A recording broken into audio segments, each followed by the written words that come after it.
ನಮಸ್ಕಾರ ಸ್ನೇಹಿತರೆ, renewed computer and financial services YouTube ಚಾನಲ್ಗೆ ನಿಮಗೆಲ್ಲರಿಗೂ ಸುಸ್ವಾಗತ. ಬ್ಯಾಂಕಿಂಗ್ ಕ್ಷೇತ್ರದಲ್ಲಿ ಉದ್ಯೋಗ ಪಡೆಯಲು ಬಯಸುತ್ತಿರುವ ಅಭ್ಯರ್ಥಿಗಳಿಗೆ ಒಂದು ಬಹುಮುಖ್ಯವಾದ ಉದ್ಯೋಗಾವಕಾಶ ಬಂದಿದೆ. ಇದು IBPS ಅಂದರೆ institute of banking personal selection ವತಿಯಿಂದ ಪ್ರಕಟವಾಗಿರುವ ನೇಮಕಾತಿ. ಈ ನೇಮಕಾತಿಯಲ್ಲಿ ಪಬ್ಲಿಕ್ ಸೆಕ್ಟರ್ ಬ್ಯಾಂಕ್ಗಳಲ್ಲಿ ಕಸ್ಟಮರ್ ಸರ್ವಿಸ್ ಅಸೋಸಿಯೇಟ್ ಅಂದರೆ ಕ್ಲರಿಕಲ್ ಕ್ಯಾಡ್ರೆ ಹುದ್ದೆಗಳಿಗೆ ಅಭ್ಯರ್ಥಿಯನ್ನು ಆಯ್ಕೆ ಮಾಡಲಾಗುತ್ತದೆ. ಈ ವಿಡಿಯೋದಲ್ಲಿ ಈ ನೇಮಕಾತಿಗೆ ಸಂಬಂಧಿಸಿದಂತೆ ಪ್ರಮುಖ ದಿನಾಂಕಗಳು, ಕರ್ನಾಟಕದ ವೇಕೆನ್ಸೀಸ್, ವಿದ್ಯಾರ್ಹತೆ, ವಯೋಮಿತಿ, ಅಪ್ಲಿಕೇಶನ್ ಫೀ, ಪರೀಕ್ಷಾ ವಿಧಾನ ಮತ್ತು ಆನ್ಲೈನ್ ಅಪ್ಲಿಕೇಶನ್ ಹೇಗೆ ಹಾಕಬೇಕು ಎಂಬ ಸಂಪೂರ್ಣ ಮಾಹಿತಿಯನ್ನು ತಿಳಿದುಕೊಳ್ಳೋಣ. ಮೊದಲಿಗೆ ಪ್ರಮುಖ ದಿನಾಂಕಗಳನ್ನು ನೋಡೋಣ. ಆನ್ಲೈನ್ ಅಪ್ಲಿಕೇಶನ್ ಪ್ರಾರಂಭವಾಗುವ ದಿನಾಂಕ 1ನೇ ಆಗಸ್ಟ್ 2026. ಆನ್ಲೈನ್ ಅಪ್ಲಿಕೇಶನ್ ಈಗಾಗಲೇ 1ನೇ ಆಗಸ್ಟ್ 2026ರಿಂದ ಪ್ರಾರಂಭವಾಗಿದೆ. ಅರ್ಜಿ ಸಲ್ಲಿಸಲು ಕೊನೆಯ ದಿನಾಂಕ 21ನೇ ಆಗಸ್ಟ್ 2026. ಅಪ್ಲಿಕೇಶನ್ ಫೀ ಕೂಡ ಇದೇ ಅವಧಿಯಲ್ಲಿ ಅಂದರೆ 1ನೇ ಆಗಸ್ಟ್ನಿಂದ 21ನೇ ಆಗಸ್ಟ್ 2026ರವರೆಗೆ ಆನ್ಲೈನ್ ಮೂಲಕ ಪಾವತಿಸಬೇಕು. ಪ್ರೀ ಎಕ್ಸಾಮಿನೇಷನ್ ಟ್ರೈನಿಂಗ್ ಸೆಪ್ಟೆಂಬರ್ 2026ರಲ್ಲಿ ನಡೆಯುವ ನಿರೀಕ್ಷೆ ಇದೆ. ಪ್ರಿಲಿಮಿನರಿ ಎಕ್ಸಾಮಿನೇಷನ್ ಅಕ್ಟೋಬರಲ್ಲಿ, ಪ್ರಿಲಿಮಿನರಿ ಎಕ್ಸಾಮ್ ರಿಸಲ್ಟ್ ನವೆಂಬರಲ್ಲಿ, ಮೇನ್ ಎಕ್ಸಾಮಿನೇಷನ್ ಡಿಸೆಂಬರ್ 2026ರಲ್ಲಿ ನಡೆಯಲಿದೆ ಮತ್ತು ಪ್ರಾವಿಷನಲ್ ಅಲಾಟ್ಮೆಂಟ್ ಮಾರ್ಚ್ 2027ರಲ್ಲಿ ನಡೆಯುವ ಟೆಂಟೇಟಿವ್ ಸ್ಕೆಡ್ಯೂಲನ್ನು IBPS ನೋಟಿಫಿಕೇಷನ್ನಲ್ಲಿ ನೀಡಿದೆ. ಈಗ ಕರ್ನಾಟಕದ ಅಭ್ಯರ್ಥಿಗಳಿಗೆ ಅತ್ಯಂತ ಮುಖ್ಯವಾದ ಮಾಹಿತಿಯನ್ನು ನೋಡೋಣ. ಕರ್ನಾಟಕ ರಾಜ್ಯಕ್ಕೆ ಒಟ್ಟು 1414 ವೇಕೆನ್ಸೀಸ್ ಪ್ರಕಟಿಸಲಾಗಿದೆ. ಕ್ಯಾಟಗರಿ ವೈಸ್ ನೋಡುವುದಾದರೆ SC 224 ಹುದ್ದೆಗಳು, ST 101 ಹುದ್ದೆಗಳು, OBC 386 ಹುದ್ದೆಗಳು, EWS 136 ಹುದ್ದೆಗಳು, ಜನರಲ್ 567 ಹುದ್ದೆಗಳು, ಒಟ್ಟು 1414 ಹುದ್ದೆಗಳು. ಈ ವೇಕೆನ್ಸೀಸ್ ವಿವಿಧ ಪಬ್ಲಿಕ್ ಸೆಕ್ಟರ್ ಬ್ಯಾಂಕ್ಸ್ಗಳಲ್ಲಿ ಹಂಚಿಕೆಯಾಗಿವೆ. ಬ್ಯಾಂಕ್ ಆಫ್ ಬರೋಡಾ 180 ಹುದ್ದೆಗಳು, ಬ್ಯಾಂಕ್ ಆಫ್ ಇಂಡಿಯಾ 40 ಹುದ್ದೆಗಳು, ಬ್ಯಾಂಕ್ ಆಫ್ ಮಹಾರಾಷ್ಟ್ರ 17 ಹುದ್ದೆಗಳು, ಕೆನರಾ ಬ್ಯಾಂಕ್ 800 ಹುದ್ದೆಗಳು, ಸೆಂಟ್ರಲ್ ಬ್ಯಾಂಕ್ ಆಫ್ ಇಂಡಿಯಾ 29 ಹುದ್ದೆಗಳು, ಇಂಡಿಯಾ ಬ್ಯಾಂಕ್ 40 ಹುದ್ದೆಗಳು, ಇಂಡಿಯನ್ ಓವರ್ಸೀಸ್ ಬ್ಯಾಂಕ್ 61 ಹುದ್ದೆಗಳು, ಪಂಜಾಬ್ ನ್ಯಾಷನಲ್ ಬ್ಯಾಂಕ್ 234 ಹುದ್ದೆಗಳು, ಪಂಜಾಬ್ ಆ್ಯಂಡ್ ಸಿಂಧ್ ಬ್ಯಾಂಕ್ 5 ಹುದ್ದೆಗಳು, UCO ಬ್ಯಾಂಕ್ 8 ಹುದ್ದೆಗಳು ಸೂಚಿಸಲಾಗಿದೆ. ಈ ಎಲ್ಲ ಅಂಕಿ ಅಂಶಗಳು ನೋಟಿಫಿಕೇಷನ್ನಲ್ಲಿ ನೀಡಿರುವ ಇಂಡಿಕೇಟಿವ್ ವೇಕೆನ್ಸೀಸ್ ಆಗಿದ್ದು, ಆ್ಯಕ್ಚುಯಲ್ ವೇಕೆನ್ಸೀಸ್ ಆಧಾರದ ಮೇಲೆ ಪ್ರಾವಿಷನಲ್ ಅಲಾಟ್ಮೆಂಟ್ ನಡೆಯುತ್ತದೆ.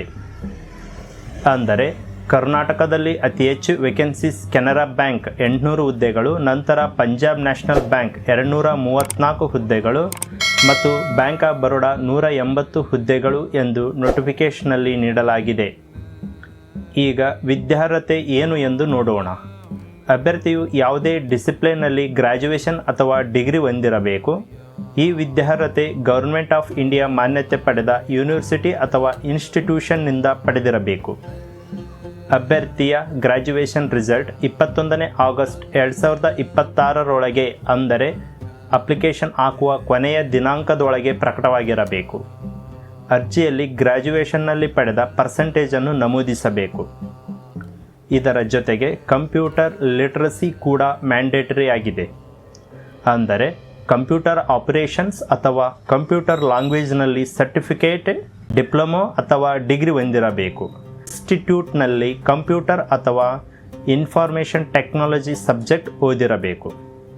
ಇದರ ಜೊತೆಗೆ ಅಭ್ಯರ್ಥಿಯು ಅರ್ಜಿ ಸಲ್ಲಿಸುವ ಸ್ಟೇಟ್ಗೆ ಸಂಬಂಧಿಸಿದ ಲೋಕಲ್ ಲ್ಯಾಂಗ್ವೇಜನ್ನು ಓದಲು, ಬರೆಯಲು, ಮಾತನಾಡಲು ಮತ್ತು ಅರ್ಥ ಮಾಡಿಕೊಳ್ಳಲು ಪ್ರೊಫಿಸಿಯೆಂಟ್ ಆಗಿರಬೇಕು. ಕರ್ನಾಟಕಕ್ಕೆ ಅರ್ಜಿ ಸಲ್ಲಿಸುವ ಅಭ್ಯರ್ಥಿಗಳಿಗೆ ಲೋಕಲ್ ಲ್ಯಾಂಗ್ವೇಜ್ ಕನ್ನಡ ಆಗಿದೆ. ಅಭ್ಯರ್ಥಿಯು 10ನೇ ತರಗತಿ ಅಥವಾ ಅದಕ್ಕಿಂತ ಮೇಲಿನ ವಿದ್ಯಾಭ್ಯಾಸದಲ್ಲಿ ಕನ್ನಡ ಲ್ಯಾಂಗ್ವೇಜ್ ಓದಿರುವುದನ್ನು ಸರ್ಟಿಫಿಕೇಟ್ ಅಥವಾ ಮಾರ್ಕ್ಸ್ ಕಾರ್ಡ್ ಮೂಲಕ ತೋರಿಸಿದರೆ ಲೋಕಲ್ ಲ್ಯಾಂಗ್ವೇಜ್ ಪ್ರೊಫಿಷಿಯನ್ಸಿ ಟೆಸ್ಟ್ನಿಂದ ವಿನಾಯಿತಿ ದೊರೆಯುತ್ತದೆ. ಈಗ ಏಜ್ ಲಿಮಿಟ್ ನೋಡೋಣ. 1ನೇ ಆಗಸ್ಟ್ 2026ರಂತೆ ಕನಿಷ್ಠ ವಯಸ್ಸು 20 ವರ್ಷ ಮತ್ತು ಗರಿಷ್ಠ ವಯಸ್ಸು 28 ವರ್ಷ. ಅಂದರೆ ಅಭ್ಯರ್ಥಿಯ ಜನ್ಮ ದಿನಾಂಕ 1ನೇ ಆಗಸ್ಟ್ 1998ರಿಂದ 1ನೇ ಆಗಸ್ಟ್ 2006ರ ನಡುವೆ ಇರಬೇಕು. SC ಮತ್ತು ST ಅಭ್ಯರ್ಥಿಗಳಿಗೆ ಗರಿಷ್ಠ ವಯೋಮಿತಿಯಲ್ಲಿ 5 ವರ್ಷಗಳ ರಿಲ್ಯಾಕ್ಸೇಷನ್ ಇದೆ. OBC ನಾನ್ ಕ್ರಿಮಿಲೇಯರ್ ಅಭ್ಯರ್ಥಿಗಳಿಗೆ 3 ವರ್ಷಗಳ ರಿಲ್ಯಾಕ್ಸೇಷನ್ ಇದೆ.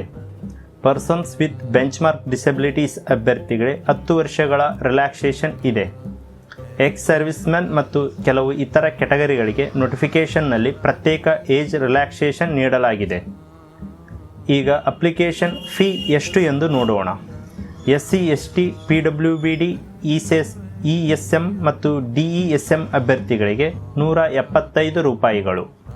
ಉಳಿದ ಎಲ್ಲ ಅಭ್ಯರ್ಥಿಗಳಿಗೆ 850 ರೂಪಾಯಿಗಳು. ಆನ್ಲೈನ್ ಪೇಮೆಂಟ್ ಮಾಡಬೇಕಾಗುತ್ತದೆ ಮತ್ತು ಬ್ಯಾಂಕ್ ಟ್ರಾನ್ಸಾಕ್ಷನ್ ಚಾರ್ಜಸ್ ಅಭ್ಯರ್ಥಿಯೇ ಭರಿಸಬೇಕು. ಈಗ ಎಕ್ಸಾಮಿನೇಷನ್ ಪ್ಯಾಟರ್ನನ್ನು ನೋಡೋಣ. ಮೊದಲ ಹಂತ ಆನ್ಲೈನ್ ಪ್ರಿಲಿಮಿನರಿ ಎಕ್ಸಾಮಿನೇಷನ್. ಇದರಲ್ಲಿ 3 ಸೆಕ್ಷನ್ಸ್ ಇರುತ್ತವೆ. ಇಂಗ್ಲಿಷ್ ಲ್ಯಾಂಗ್ವೇಜ್ 30 ಪ್ರಶ್ನೆಗಳು 30 ಮಾರ್ಕ್ಸ್ 20 ನಿಮಿಷ. ನ್ಯೂಮೆರಿಕಲ್ ಎಬಿಲಿಟಿ 35 ಪ್ರಶ್ನೆಗಳು 35 ಮಾರ್ಕ್ಸ್ 20 ನಿಮಿಷ. ರೀಸನಿಂಗ್ ಎಬಿಲಿಟಿ 35 ಪ್ರಶ್ನೆಗಳು 35 ಮಾರ್ಕ್ಸ್ 20 ನಿಮಿಷ. ಒಟ್ಟು 100 ಪ್ರಶ್ನೆಗಳು 100 ಮಾರ್ಕ್ಸ್ ಮತ್ತು 60 ನಿಮಿಷಗಳು. ಪ್ರತಿ ಸೆಕ್ಷನ್ಗೆ ಪ್ರತ್ಯೇಕವಾಗಿ ಟೈಮ್ ಇರುತ್ತದೆ. ಪ್ರಿಲಿಮಿನರಿ ಎಕ್ಸಾಮಿನೇಷನ್ನಲ್ಲಿ ಕ್ವಾಲಿಫೈ ಆಗುವ ಮತ್ತು IBPS ನಿಗದಿಪಡಿಸಿದ ಕಟ್ ಆಫ್ ದಾಟುವ ಅಭ್ಯರ್ಥಿಗಳನ್ನು ಮೇನ್ ಎಕ್ಸಾಮಿನೇಷನ್ಗೆ ಶಾರ್ಟ್ ಲಿಸ್ಟ್ ಮಾಡಲಾಗುತ್ತದೆ. ಮೇನ್ ಎಕ್ಸಾಮಿನೇಷನ್ನಲ್ಲಿ ಒಟ್ಟು 160 ಪ್ರಶ್ನೆಗಳು ಮತ್ತು 200 ಮಾರ್ಕ್ಸ್ ಇರುತ್ತವೆ. ಜನರಲ್ ಅಥವಾ ಫೈನಾನ್ಷಿಯಲ್ ಅವೇರ್ನೆಸ್ 40 ಪ್ರಶ್ನೆಗಳು 50 ಮಾರ್ಕ್ಸ್ 20 ನಿಮಿಷ. ಜನರಲ್ ಇಂಗ್ಲಿಷ್ 40 ಪ್ರಶ್ನೆಗಳು 40 ಮಾರ್ಕ್ಸ್ 35 ನಿಮಿಷ. ಕ್ವಾಂಟಿಟೇಟಿವ್ ಆಪ್ಟಿಟ್ಯೂಡ್ 40 ಪ್ರಶ್ನೆಗಳು 50 ಮಾರ್ಕ್ಸ್ 35 ನಿಮಿಷ. ರೀಸನಿಂಗ್ ಎಬಿಲಿಟಿ 40 ಪ್ರಶ್ನೆಗಳು 60 ಮಾರ್ಕ್ಸ್ 35 ನಿಮಿಷ. ಒಟ್ಟು ಸಮಯ 125 ನಿಮಿಷ. ಇಲ್ಲಿ ಒಂದು ಮುಖ್ಯ ವಿಷಯವನ್ನು ಅಭ್ಯರ್ಥಿಗಳು ನೆನಪಿಟ್ಟುಕೊಳ್ಳಬೇಕು. ಪ್ರಿಲಿಮಿನರಿ ಮತ್ತು ಮೇನ್ ಎರಡೂ ಪರೀಕ್ಷೆಗಳಲ್ಲಿ ರಾಂಗ್ ಆನ್ಸರ್ಗೆ ಪೆನಾಲ್ಟಿ ಇರುತ್ತದೆ. ಒಂದು ಪ್ರಶ್ನೆಗೆ ನೀಡಿರುವ ಮಾರ್ಕ್ಸ್ನ 0.25 ಅಥವಾ 1/4 ಮಾರ್ಕ್ಸನ್ನು ರಾಂಗ್ ಆನ್ಸರ್ಗೆ ಡಿಡಕ್ಟ್ ಮಾಡಲಾಗುತ್ತದೆ. ಕ್ವಶನನ್ನು ಬ್ಲಾಂಕ್ ಬಿಟ್ಟರೆ ಯಾವುದೇ ಪೆನಾಲ್ಟಿ ಇರುವುದಿಲ್ಲ. ಫೈನಲ್ ಮೆರಿಟ್ ಬಗ್ಗೆ ಹೇಳುವುದಾದರೆ ಆನ್ಲೈನ್ ಮೇನ್ ಎಕ್ಸಾಮಿನೇಷನ್ನಲ್ಲಿ ಪಡೆದ ಮಾರ್ಕ್ಸ್ ಮಾತ್ರ ಫೈನಲ್ ಮೆರಿಟ್ ಲಿಸ್ಟ್ಗೆ ಪರಿಗಣಿಸಲಾಗುತ್ತದೆ. ಈಗ ಆನ್ಲೈನ್ ಅಪ್ಲಿಕೇಶನ್ ಹೇಗೆ ಹಾಕಬೇಕು ಎಂದು ನೋಡೋಣ. ಅರ್ಜಿ ಆನ್ಲೈನ್ ಮೂಲಕ ಮಾತ್ರ ಸಲ್ಲಿಸಬೇಕು. ಮೊದಲಿಗೆ ಅಫಿಷಿಯಲ್ IBPS ವೆಬ್ಸೈಟ್ಗೆ ಹೋಗಬೇಕು. ಅಲ್ಲಿ CRP CSA ಸೆಕ್ಷನ್ಗೆ ಹೋಗಿ click here to apply CRP CSA 16 ಎಂಬ ಲಿಂಕ್ ಆಯ್ಕೆ ಮಾಡಬೇಕು. ನಂತರ click here for new registration ಮೇಲೆ ಕ್ಲಿಕ್ ಮಾಡಿ ಬೇಸಿಕ್ ಇನ್ಫಾರ್ಮೇಷನ್ ನಮೂದಿಸಿ ರಿಜಿಸ್ಟ್ರೇಷನ್ ಮಾಡಬೇಕು. ರಿಜಿಸ್ಟ್ರೇಷನ್ ಆದ ನಂತರ ಪ್ರಾವಿಷನಲ್ ರಿಜಿಸ್ಟ್ರೇಷನ್ ನಂಬರ್ ಮತ್ತು ಪಾಸ್ವರ್ಡ್ ಜನರೇಟ್ ಆಗುತ್ತದೆ. ಅದನ್ನು ಸುರಕ್ಷಿತವಾಗಿ ನೋಟ್ ಮಾಡಿಕೊಳ್ಳಬೇಕು. ಇದೇ ರಿಜಿಸ್ಟ್ರೇಷನ್ ನಂಬರ್ ಮತ್ತು ಪಾಸ್ವರ್ಡ್ ಮೂಲಕ ಅಪ್ಲಿಕೇಶನ್ನನ್ನು ಮತ್ತೆ ಓಪನ್ ಮಾಡಿ ಅಗತ್ಯವಿದ್ದರೆ ಸೇವ್ಡ್ ಇನ್ಫಾರ್ಮೇಷನ್ನು ಎಡಿಟ್ ಮಾಡಬಹುದು. ಅಪ್ಲಿಕೇಶನ್ ಸಮಯದಲ್ಲಿ photograph, signature, left thumb impression, hand written declaration ಮತ್ತು ಅಗತ್ಯವಿದ್ದರೆ ಸಂಬಂಧಿತ ಸರ್ಟಿಫಿಕೇಟ್ಗಳನ್ನು ಅಪ್ಲೋಡ್ ಮಾಡಬೇಕು. ಇದರ ಜೊತೆಗೆ SSC ಅಥವಾ SSLC ತರಗತಿ ಸರ್ಟಿಫಿಕೇಟ್ ಕೂಡ ಅಪ್ಲೋಡ್ ಮಾಡಬೇಕಾಗುತ್ತದೆ. ರಿಜಿಸ್ಟ್ರೇಷನ್ ಪ್ರೊಸೆಸ್ನಲ್ಲಿ ವೆಬ್ಕ್ಯಾಮ್ ಅಥವಾ ಮೊಬೈಲ್ ಫೋನ್ ಮೂಲಕ ಫೋಟೋಗ್ರಾಫ್ ಕ್ಯಾಪ್ಚರ್ ಮಾಡಿ ಅಪ್ಲೋಡ್ ಮಾಡುವ ವ್ಯವಸ್ಥೆಯೂ ಇದೆ. ಅಪ್ಲಿಕೇಶನ್ ಸಬ್ಮಿಟ್ ಮಾಡುವ ಮೊದಲು ಪ್ರತಿಯೊಂದು ಡೀಟೇಲ್ಸನ್ನು ಸರಿಯಾಗಿ ಚೆಕ್ ಮಾಡಬೇಕು. ಯಾಕೆಂದರೆ ಕಂಪ್ಲೀಟ್ ರಿಜಿಸ್ಟ್ರೇಷನ್ ಮಾಡಿದ ನಂತರ ಅಪ್ಲಿಕೇಶನ್ನಲ್ಲಿ ಚೇಂಜಸ್ ಮಾಡಲು ಅವಕಾಶ ಇರುವುದಿಲ್ಲ. ಹಾಗಾಗಿ ಹೆಸರು, ತಂದೆ ಅಥವಾ ಗಂಡನ ಹೆಸರು, date of birth, category, educational qualification ಮತ್ತು ಇತರ ಮಾಹಿತಿಗಳನ್ನು ಸರ್ಟಿಫಿಕೇಟ್ಸ್ನಲ್ಲಿ ಇರುವಂತೆಯೇ ನಮೂದಿಸುವುದು ಬಹಳ ಮುಖ್ಯ. ಅಭ್ಯರ್ಥಿಗಳು ಒಂದು ವಿಷಯವನ್ನು ವಿಶೇಷವಾಗಿ ಗಮನಿಸಬೇಕು. ಒಬ್ಬ ಅಭ್ಯರ್ಥಿ ಒಂದಕ್ಕಿಂತ ಹೆಚ್ಚು ಅಪ್ಲಿಕೇಶನ್ ಸಲ್ಲಿಸಬಾರದು. ಮಲ್ಟಿಪಲ್ ಅಪ್ಲಿಕೇಶನ್ಸ್ ಇದ್ದರೆ ಲೇಟೆಸ್ಟ್ ವ್ಯಾಲಿಡ್ ಕಂಪ್ಲೀಟೆಡ್ ಅಪ್ಲಿಕೇಶನ್ ಮಾತ್ರ ರಿಟರ್ನ್ ಆಗುತ್ತದೆ ಮತ್ತು ಇತರ ಅಪ್ಲಿಕೇಶನ್ಗೆ ಪಾವತಿಸಿದ ಫೀ ಫಾರ್ಫಿಟೆಡ್ ಆಗುತ್ತದೆ. ಒಮ್ಮೆ ಆನ್ಲೈನ್ ಅಪ್ಲಿಕೇಶನ್ ರಿಜಿಸ್ಟರ್ ಮಾಡಿದ ನಂತರ ಅದನ್ನು ವಿತ್ಡ್ರಾ ಮಾಡಲು ಸಾಧ್ಯವಿಲ್ಲ ಮತ್ತು ಪೇಡ್ ಫೀ ರೀಫಂಡ್ ಆಗುವುದಿಲ್ಲ.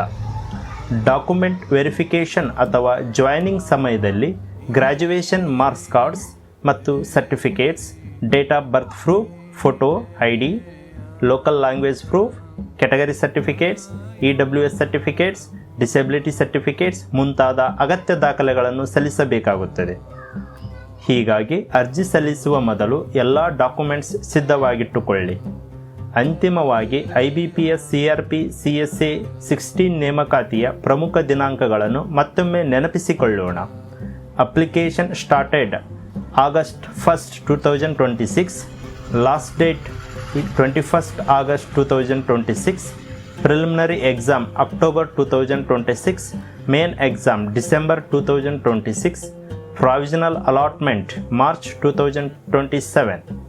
ಮತ್ತು ಕರ್ನಾಟಕದ ಅಭ್ಯರ್ಥಿಗಳಿಗೆ ಒಟ್ಟು 1414 ಹುದ್ದೆಗಳಿವೆ. ಆದರೆ ಈ ವೇಕೆನ್ಸೀಸ್ ಇಂಡಿಕೇಟಿವ್ ಆಗಿದ್ದು final provisional allotment actual vacancies ಆಧಾರದ ಮೇಲೆ ನಡೆಯುತ್ತದೆ. ಆದ್ದರಿಂದ ಅರ್ಜಿ ಸಲ್ಲಿಸುವ ಮೊದಲು ಸಂಪೂರ್ಣ ಆಫಿಷಿಯಲ್ ನೋಟಿಫಿಕೇಷನ್ ಅನ್ನು ಓದಿ ಎಲಿಜಿಬಿಲಿಟಿ ಮತ್ತು ಎಲ್ಲ ಕಂಡೀಷನ್ಸನ್ನು ಖಚಿತಪಡಿಸಿಕೊಳ್ಳಿ. ಯಾವುದೇ ತಪ್ಪು ಮಾಹಿತಿ ಅಥವಾ ತಪ್ಪು ದಾಖಲೆಗಳನ್ನು ನೀಡಿದರೆ ಕ್ಯಾಂಡಿಡೇಚರ್ ಯಾವುದೇ ಹಂತದಲ್ಲಾದರೂ ಕ್ಯಾನ್ಸಲ್ ಆಗಬಹುದು. ಈ ನೇಮಕಾತಿಗೆ ಸಂಬಂಧಿಸಿದ ಮುಂದಿನ ಅಪ್ಡೇಟ್ಸ್ ಮತ್ತು ಅಫಿಷಿಯಲ್ ಇನ್ಫಾರ್ಮೇಷನ್ಗಾಗಿ IBPS ಅಫಿಷಿಯಲ್ ವೆಬ್ಸೈಟ್ www.ibps.in ಅನ್ನು ನಿಯಮಿತವಾಗಿ ಚೆಕ್ ಮಾಡುತ್ತೀರಿ. ಈ ವಿಡಿಯೋ ನಿಮಗೆ ಉಪಯುಕ್ತವಾದರೆ ಲೈಕ್ ಮಾಡಿ, ಶೇರ್ ಮಾಡಿ ಮತ್ತು Renewit computer and financial services YouTube ಚಾನಲನ್ನು ಸಬ್ಸ್ಕ್ರೈಬ್ ಮಾಡಿಕೊಳ್ಳಿ. ಇಂತಹ job notification, online application updates, computer ಮತ್ತು ಫೈನಾನ್ಷಿಯಲ್ ಸರ್ವಿಸ್ಗೆ ಸಂಬಂಧಿಸಿದ ಮಾಹಿತಿಗಾಗಿ ನಮ್ಮ ಚಾನಲ್ ಜೊತೆ ಸಂಪರ್ಕದಲ್ಲಿರಿ. ಧನ್ಯವಾದಗಳು. ನಮಸ್ಕಾರ.